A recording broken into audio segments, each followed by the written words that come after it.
In the mid-20th century, 2/3 of all the tires on planet Earth were produced in one single city.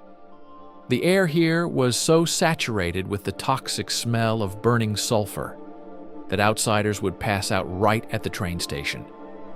But the locals took deep breaths of this yellow smog and said with pride, "That is the smell of money." Akron, Ohio, literally held the movement of all humanity in its soot-blackened hands. It was the empire of the rubber barons. Goodyear and Firestone built not just factories here, but feudal castles. In the sky, like silver sentinels, giant blimps hung constantly, symbols of their absolute power over space. It seemed this union of steel and rubber would be eternal.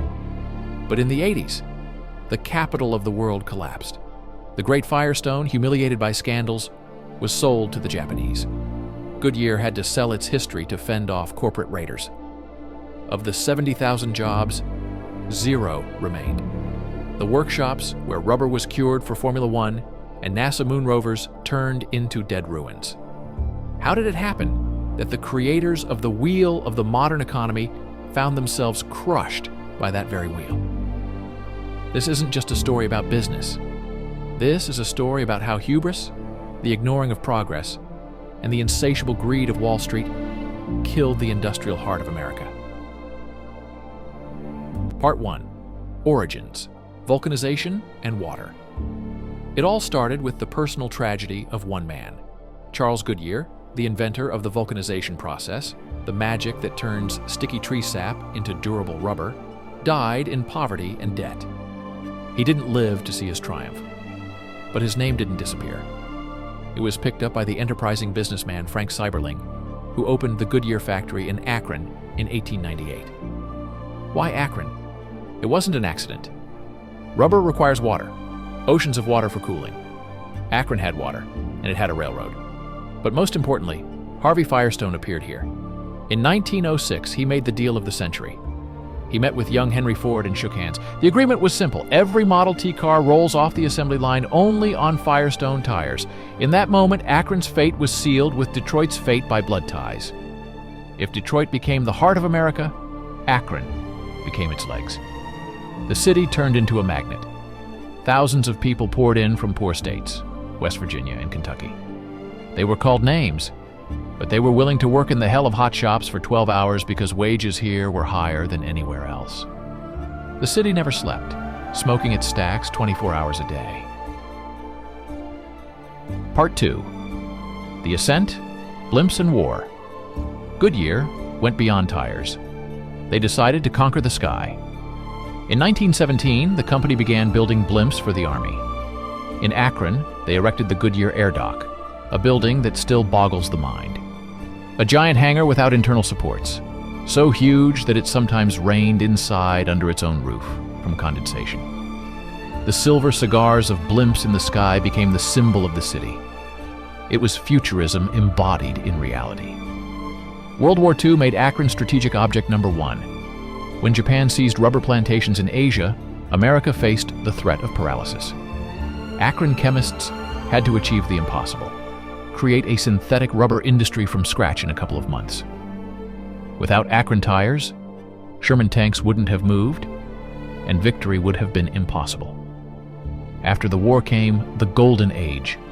Every American bought a car, and every car needed 5 tires.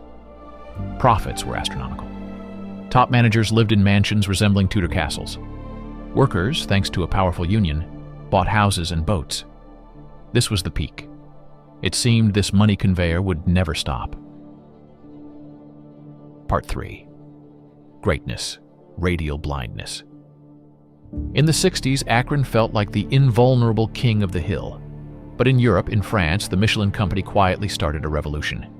They invented the radial tire. It lasted twice as long. It saved fuel. It was better in every way. Goodyear and Firestone managers knew about it. But they made a fatal, arrogant mistake. They refused to switch to the new technology. The reason was cynical. They had billions of dollars tied up in old machinery for producing bias-ply tires. Switching to radials meant scrapping these machines. And they decided, we will force old tires on Americans. We will explain to them that radial tires are too harsh. Instead of innovation, they spent millions on marketing. They tried to stop progress with advertising slogans. But when the oil crisis hit in 1973, consumers stopped listening to ads. They wanted fuel-efficient tires. And Akron simply didn't have them. Part 4. Signals of change. Raiders at the gate. The reckoning came quickly and brutally. Firestone, in a panic, released a raw, radial tire model, the 500. It was a catastrophe. Tires exploded on highways. People died. The government forced the company to recall 14 million tires. The brand's reputation was destroyed. Bloodied, Firestone was sold to the Japanese corporation Bridgestone in 1988. Akron's first tower had fallen. Goodyear was left alone. But in 1986, a predator attacked it. Corporate raider Sir James Goldsmith began buying up shares, threatening to dismember the company and sell it off in pieces. To fight him off, Goodyear had to buy back its own stock at an inflated price. The company saved its independence but ended up in monstrous debt. They had to sell everything: the aerospace division, oil pipelines, land. And most terrifyingly, they had to close factories in Akron itself. Part 5. The fall. Silence in the workshops. Debts demanded money. The easiest way to find it was to close old, expensive union factories in the north and open new ones in the south or abroad.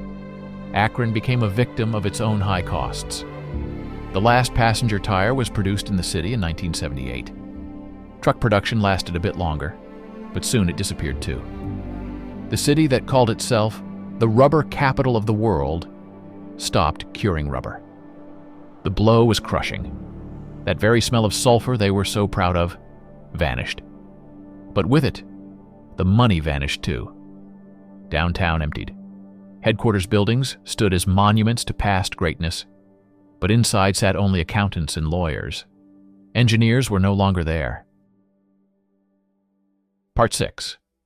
The crash, transformation of pain. Today, Akron is trying to reinvent itself.